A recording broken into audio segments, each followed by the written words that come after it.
According to the Bon priests of Tibet, about 18,000 years ago there was a place called Vemalongren where the deities of the Bon religion resided. Before we continue discussing Vemalongren, let's take a look at an intriguing image. In various ancient sculptures from Sumer, Maya, and India, which some suggest depict ancient astronauts, there is a recurring motif, a briefcase. Coincidentally, astronauts from China, the US, and the Soviet Union also carry similar briefcases when they go to space. So, what exactly is inside these briefcases? Official records tell us they contain backup oxygen supplies. However, there's also an urban legend tied to these briefcases. This legend begins on December 30th, 2013, during a national-level conference in China. At the meeting, the General Secretary of the Chinese Communist Party issued a directive. The Chinese Academy of Social Sciences, Tsinghua University, and Zizhou City were to jointly take on a national key project to translate and decipher the Xiangxiong Great Tibetan Canon. Xiangxiong was the oldest kingdom in Tibet, predating the arrival of Buddhism, and its people were devoted followers of the Bon religion. The term Tibetan Canon refers to a kind of encyclopedia. The Xiangxiong Great Tibetan Canon is essentially the oldest Tibetan encyclopedia, and its content is vast and diverse. It exists in Tibetan as well as in a long-lost Xiangxiong script. Today, the original meanings are difficult to fully understand. However, modern Bon priests firmly believe that the Xiangxiong Great Tibetan Canon is a complete collection of all the knowledge passed down to humanity by the Bon religion's founder some 18,000 years ago. A member of the team working on the translation revealed that the deciphering process actually began in the early 2000s. The first section they tackled was the medical part of the canon, because Tibetan medicine has a concrete lineage, making reverse translation easier. During this process, they stumbled upon a section within the medical canon that, when translated, was titled, Medicines to be Taken When Humans Travel to Space.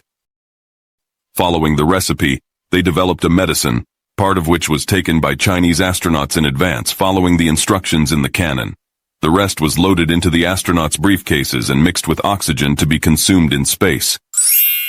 The result? Only Chinese astronauts have been able to walk out of their landing capsules by themselves upon returning to Earth. Astronauts from the US and the Soviet Union had to be carried out. Clearly, these mysterious medicines had an effect. Do you remember the story of Lobsang Rampa that we discussed?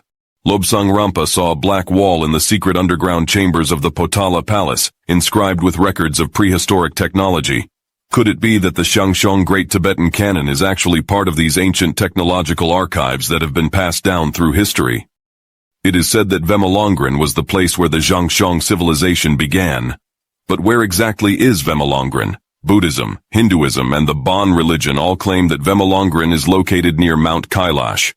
Here's an interesting detail that invites speculation. The Brahmins call the center of Vemalongren Meru, while in Buddhism it's known as Mount Sumeru. Meanwhile, the Sumerians who came from the eastern mountains and the Akkadians both referred to them as Sumeru. With so many different cultures referencing Meru, is this just a coincidence, or does it hint at an ancient hidden connection? The Bon priests also say that 18,000 years ago a prince from Vemalongren arrived in western Tibet, riding a great golden-winged bird. He established the kingdom of Xiangxiong in the valley between Mount Kailash and the Elephant Spring River, and founded the original Bon religion. He taught people various disciplines including craftsmanship, linguistics, medicine, astronomy, and inner knowledge, which refers to the Bon religion itself. This place he arrived at was called Kyunglung Gulkar. Kyung means great bird, referring to the golden-winged bird. Lung means place, Ngul means silver, and Kar means fortress. So the name of the place essentially means the silver castle of the great bird. In Chinese, it's more commonly referred to as Kyunglung Silver Castle. The prince from Vemalongren was named Tonpa Shenrab Miwoche. Tonpa means the founder. Shenrab means Buddha, or the infinitely wise one. Miwo is his personal name, and Che is an honorific. Bon priests respectfully refer to him as Tonpa Shenrab, the Buddha founder. After arriving at the silver castle of Kyunglung, Tonpa Shenrab established Bon, originally called Yungdrung Bon. Yung meaning unborn, Drung meaning undying, and together they signify eternity, while Bon means the origin. This signifies that Bon believes itself to be the source of all religions, eternal and unchanging in the universe. All of this can be summarized in the most ancient symbol, the swastika.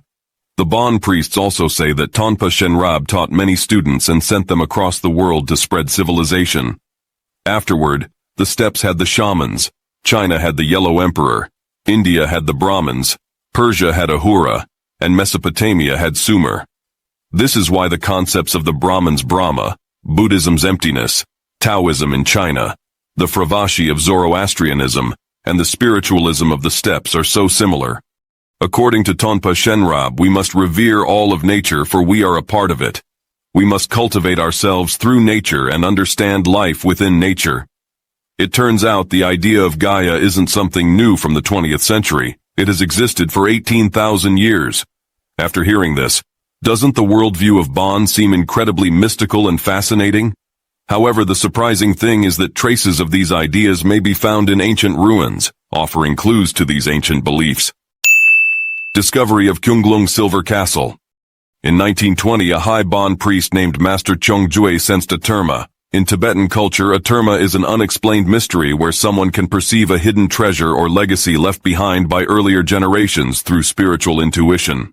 Master Chongzue's insight led him to believe that the area around today's Kwalong village in Zonda County, Ali Prefecture, Western Tibet, specifically in the Elephant Spring River Valley, was the very site of Kyunglung Silver Castle, the city that Tonpa Shenrab Miwoche had established 18,000 years ago. Following this vision, Master Chongjue went to this location, where he founded a Bon monastery called Rujiang Temple, and spent the rest of his life there. In recent years, archaeological excavations have gradually confirmed that Kwelong village is indeed the site of the earliest ruins of Kyunglung Silver Castle.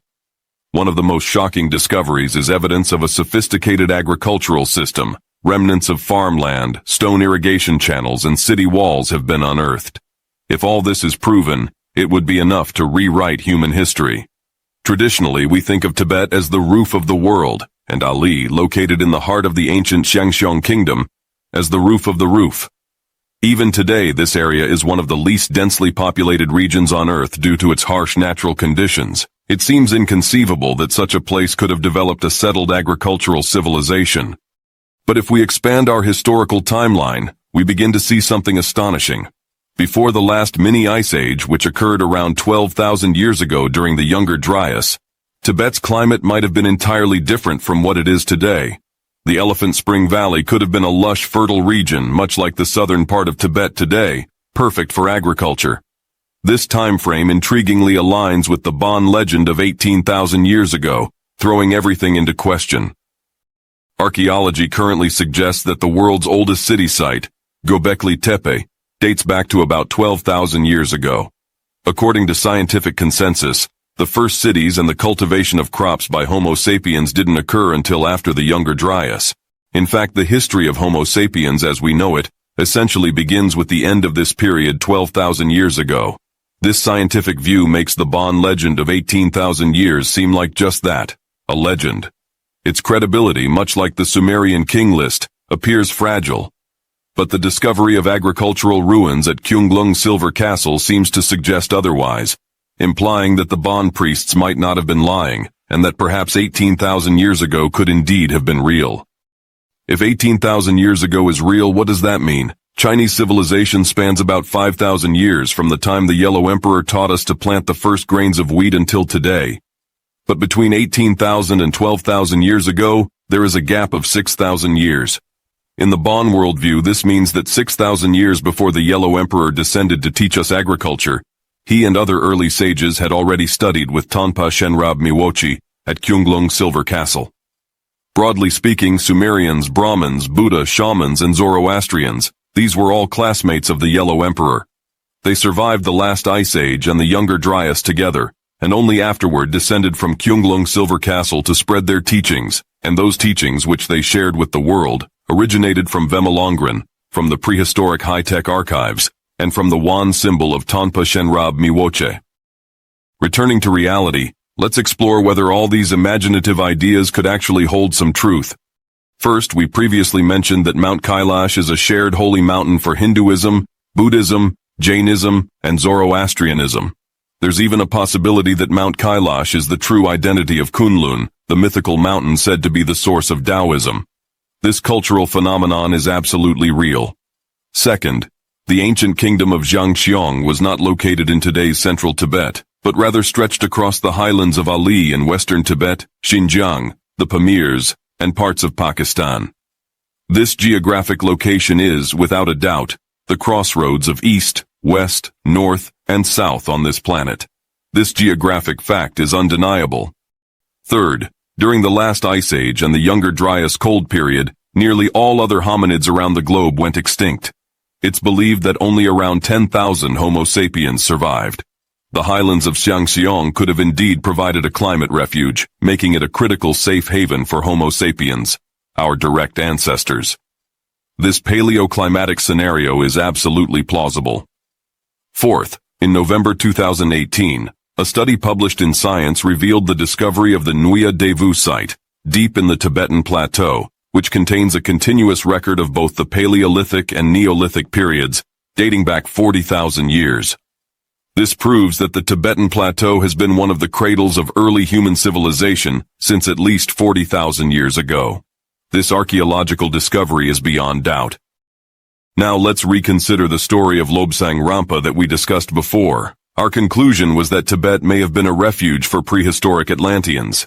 If we cross-reference that fantastical conclusion with today's analysis, could it be possible that Lobsang Rampa's story wasn't just a myth after all? Could the spark of modern civilization have originated in Tibet, carried by the scientific priests of a previous advanced civilization, preserving their high-tech archives? Looking at reality, we can't deny Tibet's innate sense of mystery. It seems that everyone at some point in their lives dreams of visiting Tibet. And this yearning isn't just limited to Chinese people. There's a universal calling that seems to reach people all around the world, beckoning them to this ancient land. Why else would Lobsang Rampa's story captivate the Western world as well? Perhaps this is a form of collective human intuition, a deep connection to something ancient. Finally, let's ask one last question. How could such a powerful kingdom like ancient Jiangxiong completely vanish from history? In the 7th century, a fierce tribe from southern Tibet, the Tubo Kingdom, rose to prominence. The last king of Jiangxiong married the sister of the Tubo king, but this sister conspired with her brother to assassinate the final Jiangxiong king. Tubo conquered Jiangxiong, and its script and history were completely erased by the Tubo king, Songtsen Gampo. Chinese history textbooks tell us that Songtsen Gampo wasn't just a fierce warrior. He also married Princess Wencheng from the Tang dynasty, and a princess from Nepal, introducing Buddhism as the ideological backbone of Tibetan culture. But why, after erasing Jiangxiong by force, was Songtsen Gampo unable to stop the Bon culture from influencing Tubo so deeply? Could it be, as the Bon priests say, that Bon and Buddhism were always part of the same tradition? That's where today's story ends. Thank you for listening.